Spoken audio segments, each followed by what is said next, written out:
Get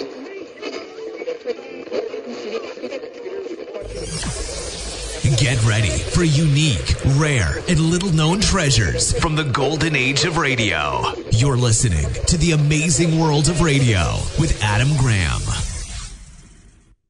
Welcome to The Amazing World of Radio, and our Summer of Bogart continues. This is your host, Adam Graham. If you have a comment, email it to me, box13@greatdetectives.net. This program is brought to you by the support of our Patreon supporters at patreon.greatdetectives.net. And you can support our main podcast, which is over at the Great Detectives of Old Time Radio at greatdetectives.net. Well, today we turn to Humphrey Borgart in an episode of Cavalcade of America. The original air date, October the 29th of 1945, and the title is My Son John.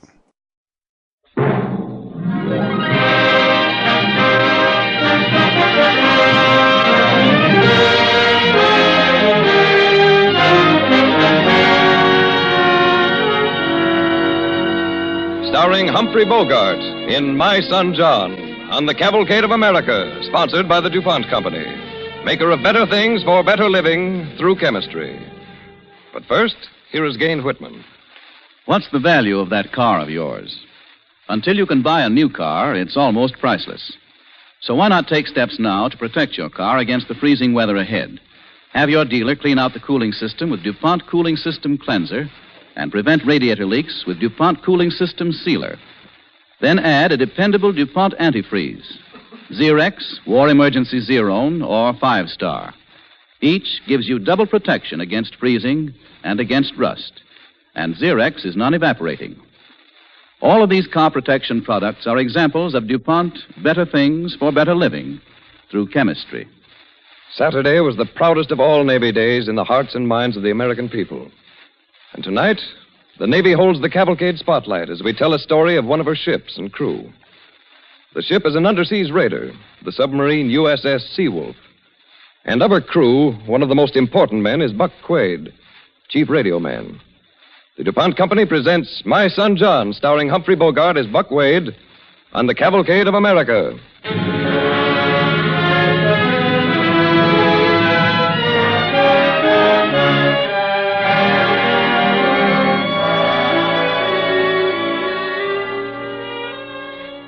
Mr. Buck Quaid, Chief Radio Man, USS Seawolf, dear sir. I'm the mother of John Damon. You may wonder why I'm writing to you. Well, John tells me that in the awful days of the war, you were like a father to him. And since all boys at the important age of my son John need a strong example, I'm inclined to believe that if he has strength now and is a gentleman, that you too must be a strong man and a fine gentleman. From the bottom of my heart, Mr. Quaid, I thank you.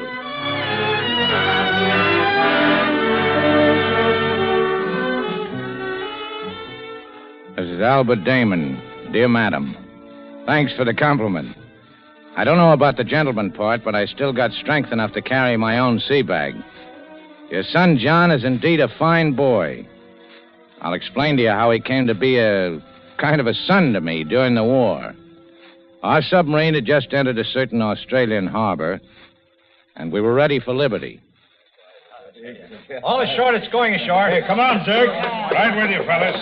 Hey, Buck, you going ashore, ain't you? No, I'm stuck here until the new man shows up. It's tough stuff, Buck. Yeah, he'll probably come straggling in about 5 minutes before we sail again. Yeah, after a long cruise on a sub like this, a guy ought to have some sunshine.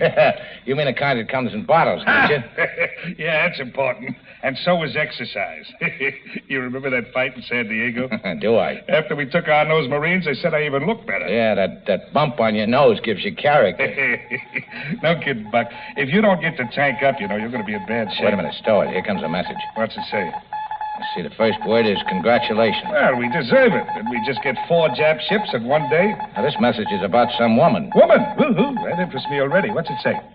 Congratulations. The launching took place this morning early. It's a beautiful destroyer pledged to the United States Navy. Sue had an easy time. Misses you dreadfully. Sue had an easy... Hey. What's the matter? Hey, Sue's the name of my wife. There's lots of females named Sue. Yeah, Even but... got a place named Sue. Sioux Falls, South Dakota. Yeah, but listen. Launching took place this morning early. Beautiful destroyer. Hey, wait a minute. It's mine. What's yours? It's a boy, Zirk. I've just become a father. Now I am going to celebrate. I got a son. Now, wait a minute. Look, you can't get boiled till your relief gets here. I can't operate no radio. I'm a father, jerk. Don't What an call me experience. jerk. Since our third one arrived, I'm used to it, you know. Sit down, will you, Buck? You got a job on your hands, fella, thinking up a name for the baby. He's already got a name. Sue and I picked one out 2 years ago. He's called John. John? Yeah, what's the matter with John? Every Tom, Dick, and Harry is called John. You want something different. Now, my first kid, we called it Vinegar. Yeah, well, if it looks anything like you, I can see why. But I like John. You can remember it. Is Mr. Quaid here? Yeah, I'm Buck Quaid. I'm your new radio man. Oh. Well, it's about time you showed up. Now we can celebrate. Come on, Buck. Now, wait a minute, Zirk. I want to get this guy squared away. How long you been in the Navy, kid? Yeah, you look kind of young. No salt on your gear. I'm 19. I got all my teeth. You're not tone of voice. How long do you think you're going to keep him? Hey, take it easy, Quaid. He'll cry for Mama. And don't pat me on the head. 19 is old enough. I can take care of myself. Hey, look, kid.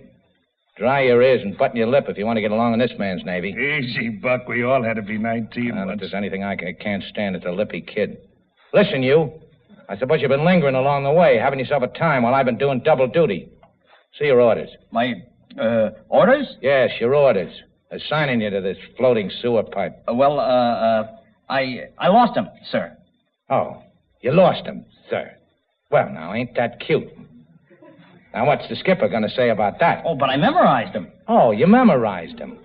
19, and he claims to have a memory. I want to see if he can remember your name. Damon, sir. Radio man, second class. First name. John. John? Did you say John? Yes, sir. Anything wrong with John? Oh, son. Oh, that's the most wonderful name in the whole world. Here, sit down, John. Here, help yourself to... What do we got around here? Here, help yourself to candy. How do you like that? He's feeding them pogey bait.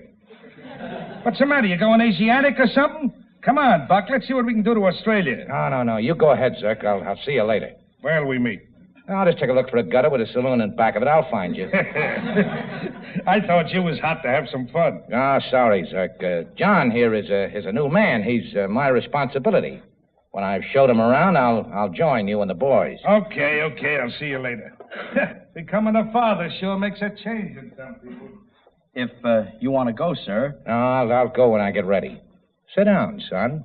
Well, if you don't mind my saying so, sir, I think I'm a little too old to be your son. Huh? Yeah, I guess you're right, but, son, you'll have to excuse me. I feel pretty good. Today, I'm an old man. I'm a father. Understand? No, sir. Well, look. See what it says here? Take a gander at this message. It makes me a father. The message? Yeah. See where it says, born to my wife, Sue, a beautiful destroyer? You know what his name is, kid? No, sir, I could never guess. John. John? My son, John. Oh, well, then you won't turn me in for losing my orders? No, not if you behave yourself like a lad named John ought to. You know, someday my son will be in this Navy, and when he is, somebody will have to take charge of him. When you're a father, you'll understand these things. Understand? Yes, sir. Oh, no, you don't. You ain't old enough. Now, look alive, son. You ever done any sub-duty before? Only in training. Good. Then keep your mouth shut and your eyes and ears open, and I'll give you the scoop on your duties. Glad to have you aboard, John.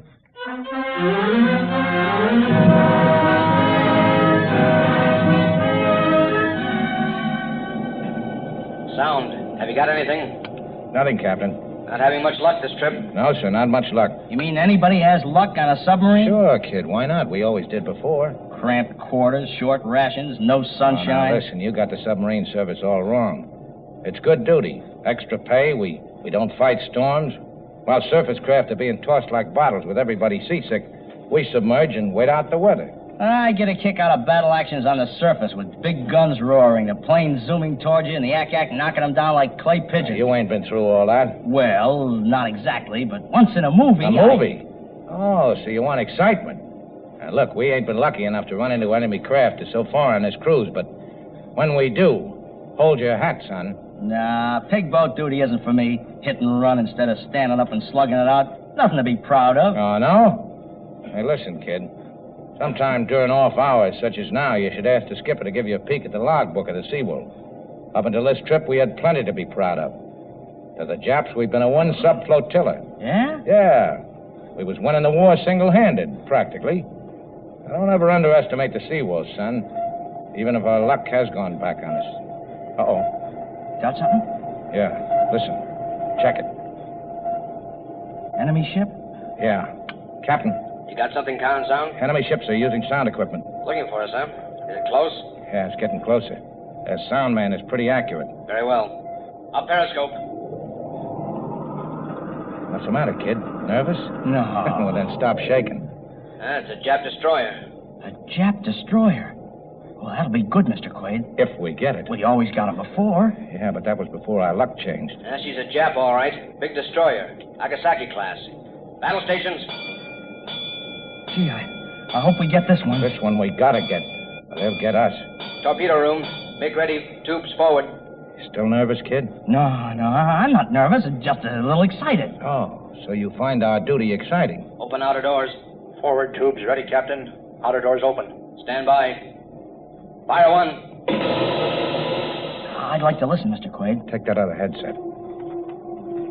Stand by to fire two. Fire two. There she goes. Now they're running hot. They're missing the target. Down periscope. Mr. Quaid, Yes, sir? did you hear those fish run? Yes, sir. They all ran hot but missed the target. Where's our luck going to? This has got to stop. Captain, Yes, Quaid? there's another ship up there. Propellers or pings? Pings.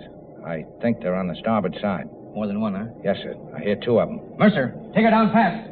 Hold your hat, kid. We're going down. Hey, what was that? What do you think? It's a depth charge. They'll be dropping more with our names on them, written in Japanese.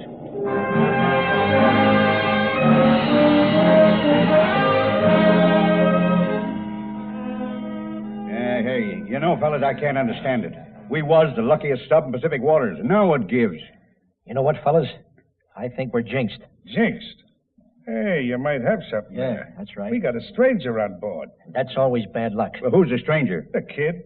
I happen to know he came aboard without his papers. What? No orders? And ever since he's been with us, we might as well be shooting our torpedoes up Salt Creek. Well, how do you like that? Johnny the Jinx. He'll be the best sub in the fleet. Now all we got to do is sit on the... And Quaid always stands up for the kid. Yeah, that's right. Every Dog time my anybody tough says- going ever since he come aboard. Now, why don't you guys stop beating your gums and save your breath? You may need it before we surface again. Well, hiya, Buck. Where's Sonny Boy? I take it you're referring to the kid? Yeah, Where's Johnny the- the Jinx. You're talking like a man with a paper You've been in hat. the Navy long enough to know what happens when a stranger comes The aboard. kid ain't a stranger. He's a member of the crew. He come aboard without no orders, remember? Yeah. We had good luck till he showed up, too. 4 times in the last 4 days we missed the target. Oh, I suppose the kid swims out and moves the target. We'll wind up on the bottom for keeps. Yeah, with the Japs painting our silhouette on one of their stacks. Easy. They're still tailing us. Keep it low. Listen, Buck. Before this, when some downy-faced punk come aboard, you always put him in his place, even if you had a dentist's face in. Just because his name happens to be John. Look, Psych, and this goes for the rest. If you do anything to that kid, you'll be strangers. You'll have to look at your dog tags to identify yourselves. Okay, Quaid. Have it your way. Sure was too bad the day you became a mother. Why, you... Now, we'll settle this later. Man your stations. All right, let's go. We're in trouble.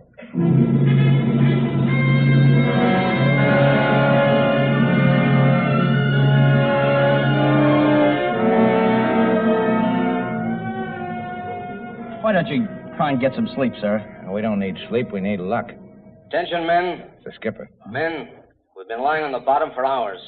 We're patched up now and should be ready to move out in a few minutes. We've got a good idea there's an enemy ship in this cove with us. And we've only got 2 torpedoes left. Well, you know how our luck has been running. So if there's a rabbit's foot aboard, I'd like to borrow it. Stand by. Mr. Quaid, do you suppose I'm responsible for the bad luck we're having? Well? Save your breath. The air's getting bad. Hey, Buck, did you hear what the skipper just said about luck? We don't need rabbit's feet. All we got to do is get rid of this... Now, why don't you go back to your sack? Why don't you? Or send this punk back to join us. The boys would love to have a nice chat with him. Knock it off. Listen, Buck, if and when we get out of here, we're going back to port to get patched up. And when we leave that port, there ain't going to be a jinx and a boatload. Why, you... Come back here, sir. Jughead. So, I am the jinx. What are you talking about? I may be 19, sir, but I'm not dumb. On a submarine, you hear everything. I've heard them talking. They think it's me that's caused this tough luck. Well, What's the matter? listen. You got something? Yeah. Yeah, it's a ship. Here, you take over, Mr. Quaid. Nothing doing. You stick to your post. Yeah, but I'm a jinx. Shut up at your job, kid. Very well, sir. Captain. Yes, Sound? Captain, I hear screws. They're just beginning to turn. All right, men. We can't lie here forever. We better go up and take a look around. Let's make these last 2 torpedoes count. Remember, it's them or us.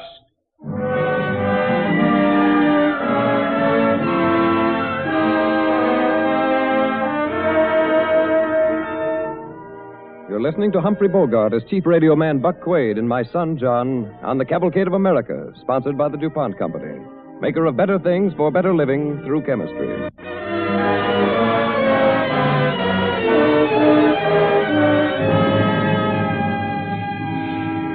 And now for our second act. Chief Radio Man Buck Quaid finds his paternal interest in a sailor named John is backfiring. The U.S. submarine Seawolf cautiously moves out of hiding, while Quaid and the kid the crew calls Johnny the Jinx sit nervously at the radio controls, stalking a Japanese ship. Up periscope. Sound, you still on him? Yes, sir. Getting louder, Captain. Yeah, I see him. Modern ship, fast freighter, 4 goal poster. Length about 450 feet. She's probably loaded with troops. This is what we've been looking for. Battle stations. Mr. Quaid, are you still with me? Right with you, kid. We're getting close. The closer the better. This time we can't miss. Yeah, I hope you're right. Now, don't worry. I said I was hoping, sir, not worrying. All that means is that you're still 19. Fire 1. There she goes. Fire 2. Yeah, there's the other one. Do you hear it, Mr. Quaid? Yeah. Hey, wait a minute. What's the matter? Listen. Sound, do you hear those fish? Yes, sir? How are they going? I'm afraid one of them has stopped, sir. Now, there's a wake. It's the second one. It's almost there. You hear it, kid? Yes, sir? It's in there. We can't miss. Hey, do you hear that? Huh? Something's wrong. No explosion. Hey, that torpedo climbed right up the side of that ship and failed to go off. Let's get out of here. Down periscope. Left, full rudder. Well, I guess that proves it, Mr. Quaid. I am the jinx. Shut up, kid, or out. Everybody on this sub may think so, but it happens that I don't. I don't want you to think so either. You're okay. Just stay in there and give them a fight.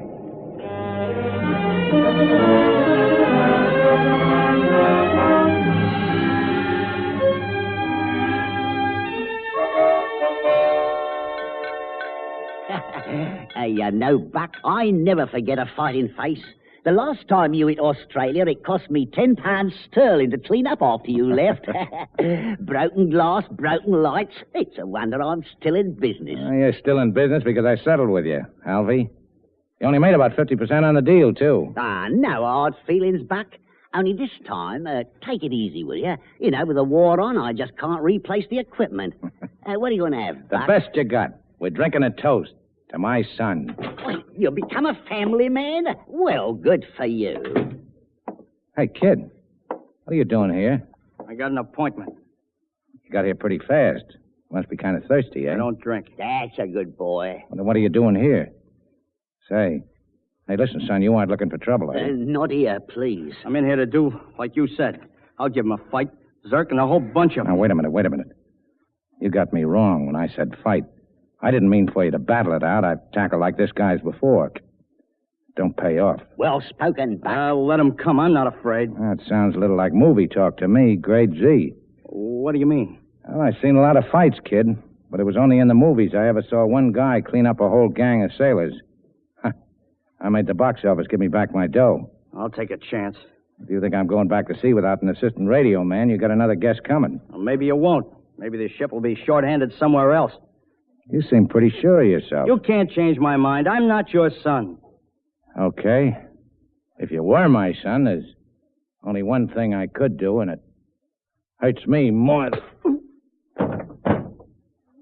than it hurts you. Buck, what did you do to that guy? Didn't I ask you not to start nothing now, please? Now, take it easy. I won't wreck your place. He's out cold.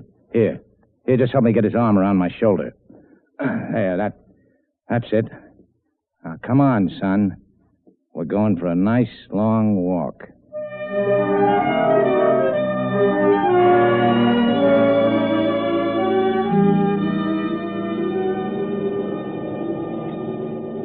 Three days at sea, kid. You better go back and get some shut-eye. I won't go back there. The guys still think I'm a jinx. They think I'm yellow. Give me that headset. Why didn't you let me fight him? We've been at sea for 3 days and we're still jinxed. It must be me. Oh, you're as nutty as they are. Now listen, son. Look, from now on, will you stop calling me son? Sit down before I smack you again. If I thought my kid was going to turn out like you, I'd have let him do all his sailing in the bathtub. Hey, listen. Did you hear something? Yeah, here, Mr. Quaid, you take over. I'm not going to jinx this one. Stay there. No, I can't. I'm afraid. Call the captain. You hear me? Please, sir, I just can't. Call the captain now. Captain. Did you call sound? Yes, sir. I hear pings on the port side. Now we'll take a look. And, Captain. Yes? Now I hear 2 screws. 2 sets of them. The second ship is dead ahead. Okay. Captain, there's more. Third. What are we running into, the whole darn fleet? Up periscope. Mr. Quaid, are you listening? Yeah, on the other headset. Keep it up, kid. Am I right? Sure you're right. Why are you asking me? Captain, there's a fourth coming in. Wow. 4 cruisers in line to bombard the island. I see a command pennant. The admiral of this outfit aboard the first cruiser. Battle stations. Mark bearings. First cruiser, mark 339. Second cruiser, mark 342. Third cruiser, mark 347. Fire 1. Fire 2. Fire 3.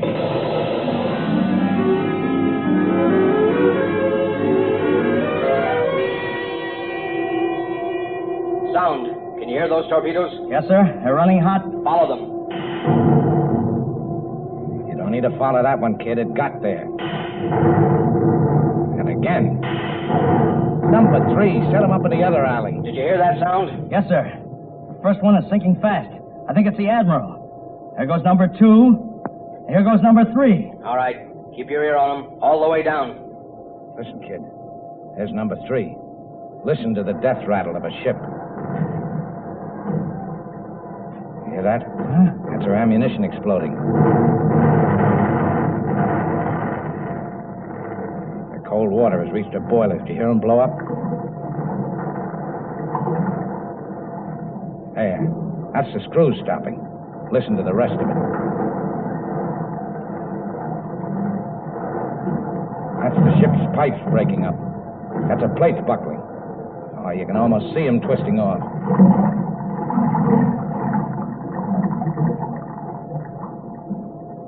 Good work, boys. Let's get out of here. Is that all? That's all. For a jinx, you've done a darn good job, John.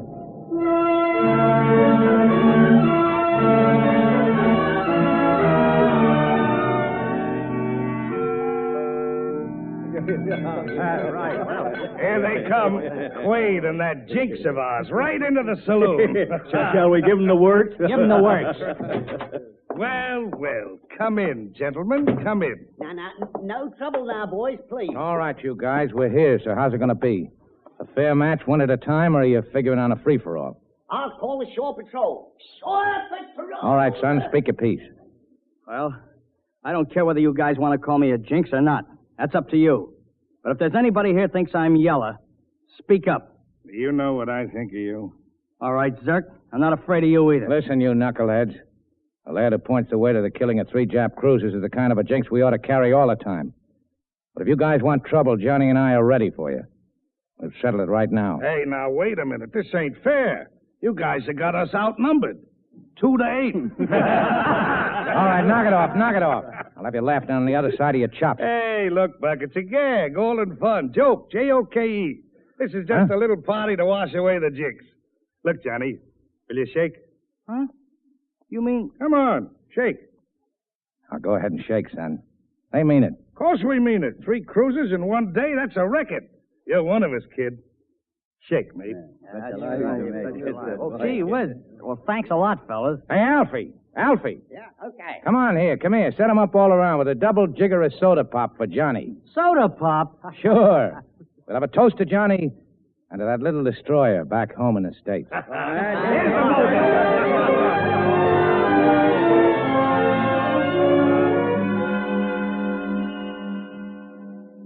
I'm not much at writing letters, Mrs. Damon, so I'll close saying I'm glad your son John got back to his home base all right. He's a fine boy. Please excuse me for getting personal at this point, but I'm enclosing a few Kodak pictures of my kid. You'll notice that when I got back the news that the kid was born, I made a slight mistake. When I got home, my son John turned out to be Johanna.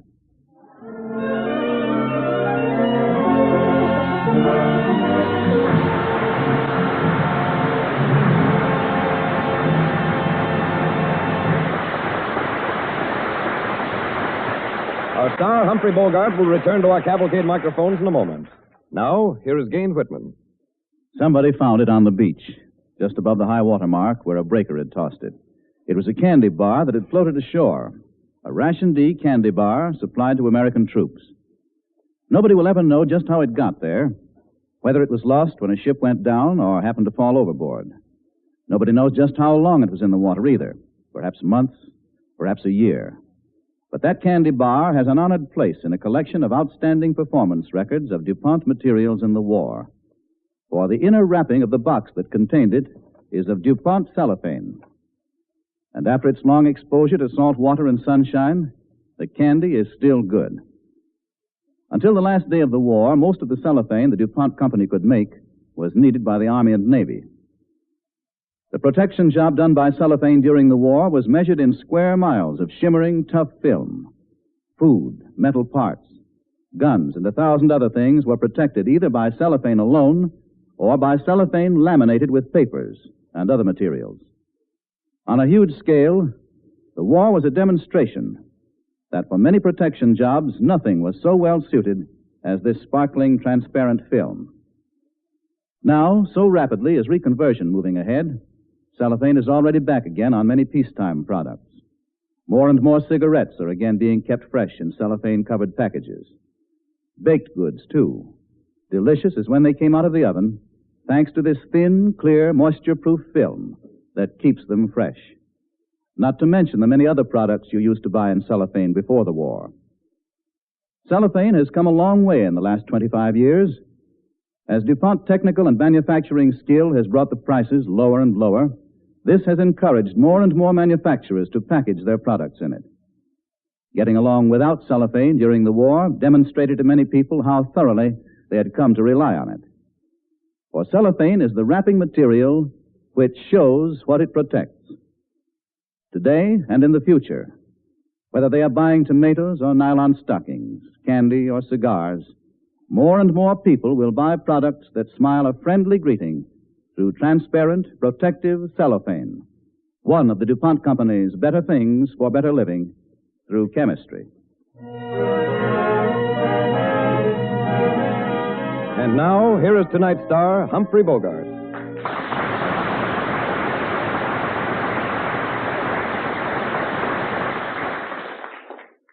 Next week, Cavalcade has a date for you with the charming Claire Trevor, who, as Emily Roebling, will tell you a story of her father and her husband. She'll tell you how one of America's great bridges was built, and how, in the tradition, the bridge demanded a life. It's a strange story, but Emily Roebling, a woman, had as much to do with the building of that bridge as did any of the engineers or workmen. Yes, a strange story, but true. As we will hear next Monday night in The Builders of the Bridge, starring Claire Trevor on the DuPont Cavalcade of America.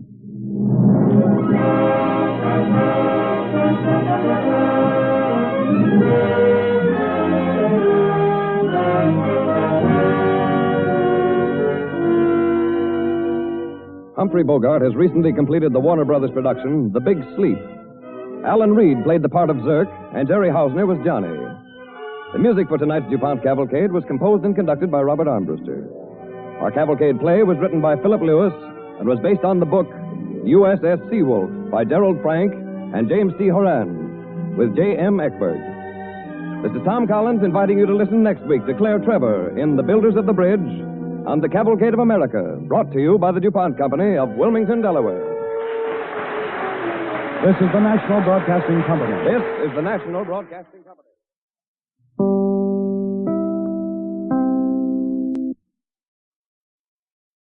Welcome back. A somewhat typical Cavalcade episode from around the World War II era, boasted by a pretty good performance from Humphrey Borgart. And overall, it's a nice look at how fatherhood and a feeling of empathy can change how you look at a situation and a person. And from what I've heard, that there are still quite a few Navy superstitions, though I don't know if they are quite this strong. Well, I hope you enjoyed this episode of the Cavalcade of America with another Bogart screen adaptation to radio, and it's another one of those really iconic pictures turned into a radio show. You'll want to be with us then. If you do have a comment, send it to me, box13@greatdetectives.net. Follow us on Twitter at Radio Detectives, and this program is brought